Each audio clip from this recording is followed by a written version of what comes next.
Welcome back to another episode of Rock Boys Football Sunday morning. And the fellas are already looking forward to, honestly, one of the best college football games that we'll see in the 2023 season as Oregon heads on the road to play Washington. Two elite quarterbacks, two elite offenses.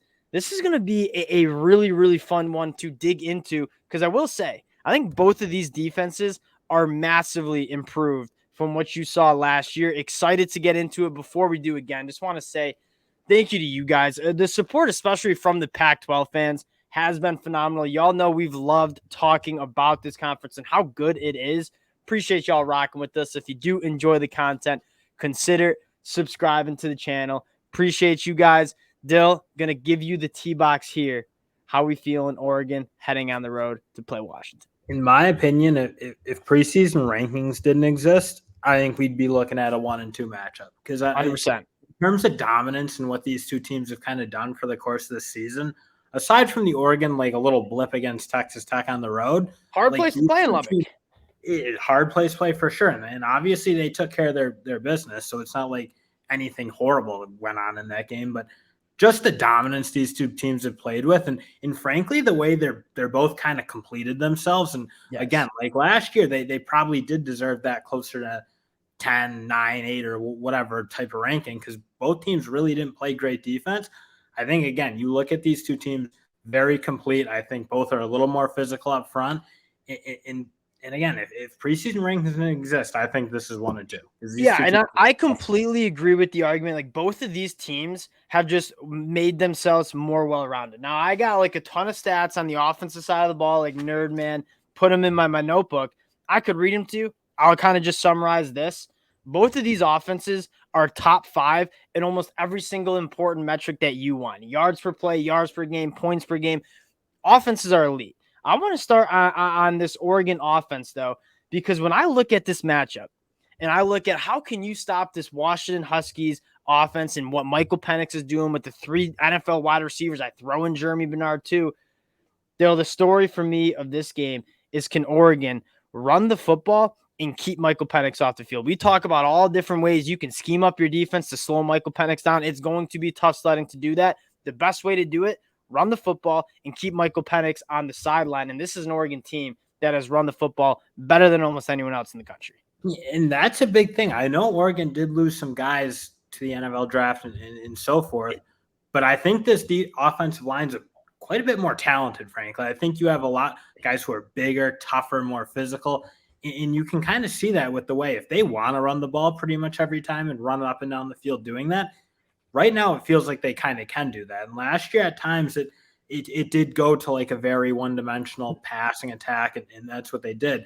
But the way that offensive line's playing and the way Bucky Irving's playing has kind of opened up this offense. It's made it much more balanced and just makes it look smoother. They're not in bad positions as much where Bo Nix, frankly, kind of struggles. Well, they're elite on third downs. Want to know why they're elite on third downs? They're staying in like third. When they do see a third down, it's like 3rd and 2 because they're winning on 1st and 2nd down with this rushing attack. You mentioned they're not turning the ball over, and you turn the ball over when you're in 3rd and long, and Bo Nix has to play like hero ball like he was doing at Auburn all the time. I 100% agree. Bucky Irving averaging 7.9 yards per carry. Jordan James 8.7 yards per carry. Running back play has been great.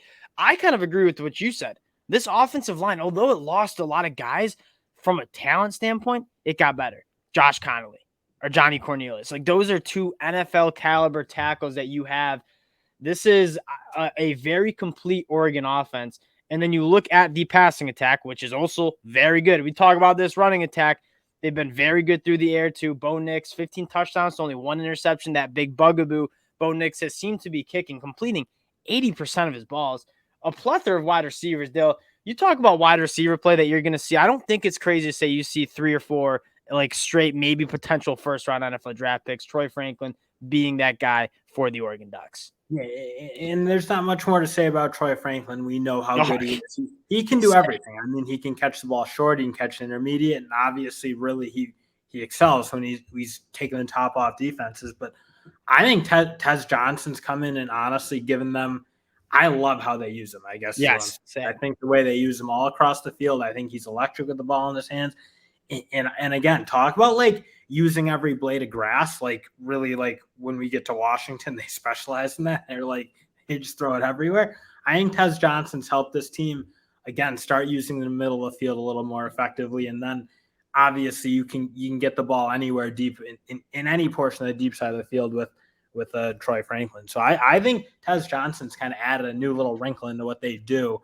That it's been kind of a compliment to what Troy Franklin does. Could not agree more. He's opened up this offense in a meaningful way. Let's take a look at this Washington Huskies defense that has been really good. I mean, 18 points per game, top 20 in the country in scoring defense. I want to start with how they can kind of stop this Oregon rushing attack. And Dill, you mentioned it kind of pre-show.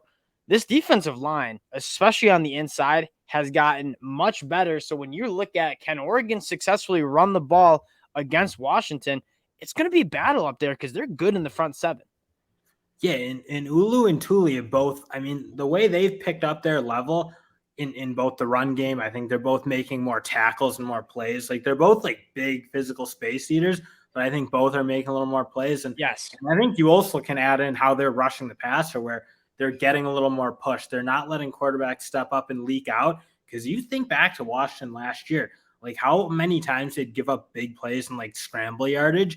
It was like kind of unbelievable. But the way these two, they're both collapsing pockets a little better. They're shedding blocks a little better.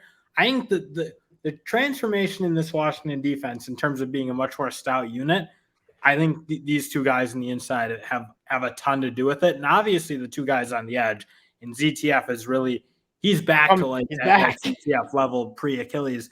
He's playing well, and obviously Braylon Trice just picked up where he's left off. Yeah, and I also like to kind of build onto that. I think the linebacker play, because we always talk about having a great defensive line opens up. If you got playmaking linebackers, that really helps. Those linebackers have been really, really good in run support, filling gaps, and even some of the guys like Hampton in the back end coming up and kind of being physical.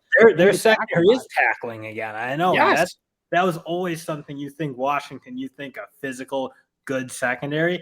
Back a little bit. Physical again, for sure. Yeah, I'm with you. And then you actually look at that secondary and how good they've been against the pass.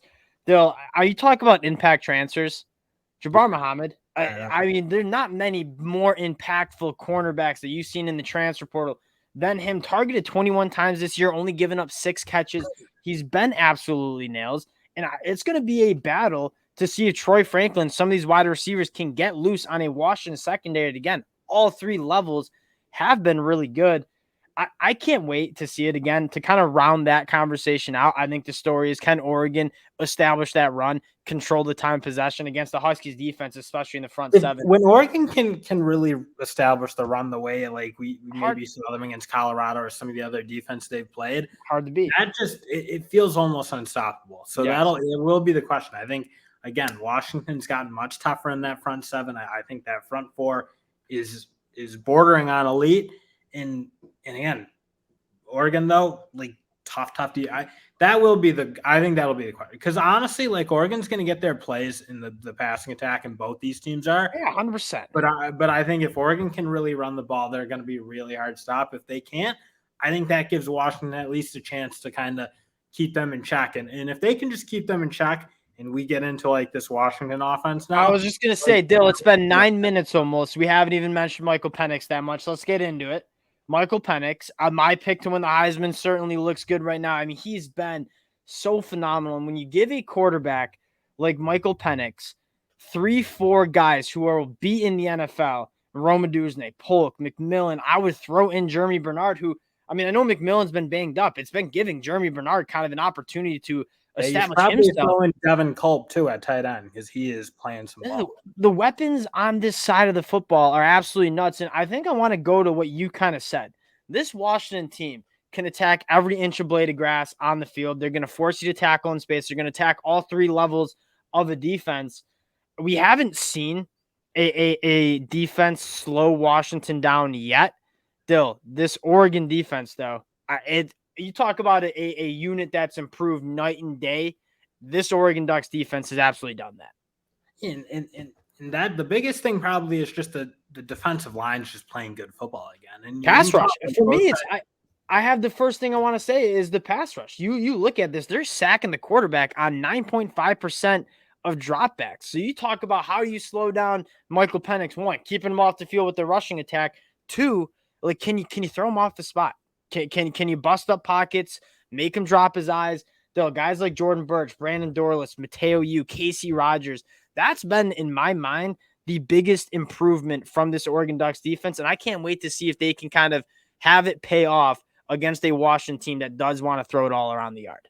In Washington, you look at their offensive line. That was probably a weakness last year too. Again, another unit that has kind of overhauled itself. Yes. There's a lot of new players, but they're better players. I mean, you talk last year, they like guys. It's not like they were sending them off into being high round draft picks. They were older, but they weren't great players. I think this, again, do I think this Washington offensive line is like a dominant unit? Definitely not, but I think it's been better. I think when they have to just block man to man, they've been solid. To me, I think Oregon's got to turn up the heat. I think they need to play aggressive. I think they need to blitz. I think, again, we've talked about Oregon's defense. They have, at all levels of the field, guys who can rush the get after the passer, who are explosive, can blitz, make tackles. And again, you talk like their secondary has been a little more sticky, so I think it gives them the opportunity to play that way. I think they need to play a really, really aggressive brand because just you look at what Washington's doing. If you don't like do something different, they're just going to pick. You just sit back. I don't care what secondary you have. They're just toasting teams. Ryan Grubbs is too good. He gets his guys in good matchups, and everybody, tight ends, fullbacks, they all catch the ball. Really do you think Oregon will need to bring that much pressure to kind of impact Michael Penix? Because what I'm looking at is you've been really good. If you're Oregon, like Evan Williams at the safety spot, Jamal Hill, both have been really successful coming off and blitzing the quarterback. That being said, part of what I think made Oregon so special on defense is, they're giving up some yards. 64% completion percentage to opposing quarterbacks. That's not an elite number, 98th in the country. What is an elite number? Only 5.2 yards per pass. That's number 6 in the country. So what I'm thinking of is, can Oregon just rush 4, maybe even only rush 3, drop 8, and just not give up that explosive play to this Washington Huskies offense? I think that could be a good storyline, but you said it best. If you can't impact Michael Penix rushing 4, you have to blitz, because if you're not, you can't just play like a not patient game though because he's a patient quarterback. Michael Penix doesn't give you those.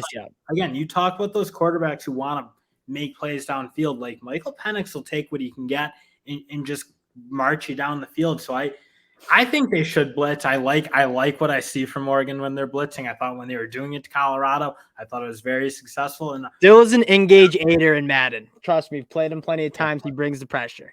You gotta do it sometimes. It's not like I don't think they should do it like nobody should do it every play. Then you turn into like Don Brown type defense and you get toasted. But I think there are select times you do it. I think you turn it up and you affect them. And again, I think, given that Oregon has the skill set to play that way, I think their cornerbacks on the outside can play a little bit of one-on-one for sure. And I like what their safeties and linebackers do when they're coming off the ball and getting pressure. I wanted shot before we get to the pick. I do want to shot at like this. I know it's crazy to say, like, you lose Christian Gonzalez, in my mind, the best cornerback in the country last year. From Kyrie Jackson, Jaleel Florence, Nico Reed, Evan Williams at the state, like, they've been so good in the back end. That's going to be an absolute battle because they haven't seen a wide receiver room like Washington. You really won't see a wide receiver room like the Washington Huskies have. All right, Dale, 13 minutes in. Let's get to the pick. Oregon, Washington. Who are you riding with here? I think Washington. I just don't think there is a quarterback in the world. In a group of wide receivers, including tight ends and running backs, who are as in sync and playing. It's just like, it's unbelievable the level they're playing at. And I haven't seen anyone challenge them yet. I do think Oregon's a better defense than they were last year, but I just don't think there's a defense in the country that can really deal with this. This pains me because I love both of these teams so much. And I can't fault you one bit for not, like, you want to bet on something. You want to bet on Michael Penix in this offense. I'm going to rock with Oregon with the points. Like, on the road, 3-point dogs. I feel like this is a game that is going to come down to whoever has the ball last and kind of makes a play. I trust this Oregon defense a lot right now. I think they're playing at a really, really high level, and that's kind of the difference here is I think Oregon can run the football, keep Michael Penix on the sideline, and I also think they're just such an improved unit on the defensive side of the ball. For those two reasons, I'm taking Oregon. Do I feel good about taking Oregon? No, because I'm betting against Michael Penix. This is going to be a phenomenal game. Very excited for it. Again, appreciate you guys rocking with the boys as usual. If you do enjoy the content, again, consider subscribing to the channel. Appreciate you guys, and we'll talk to y'all later.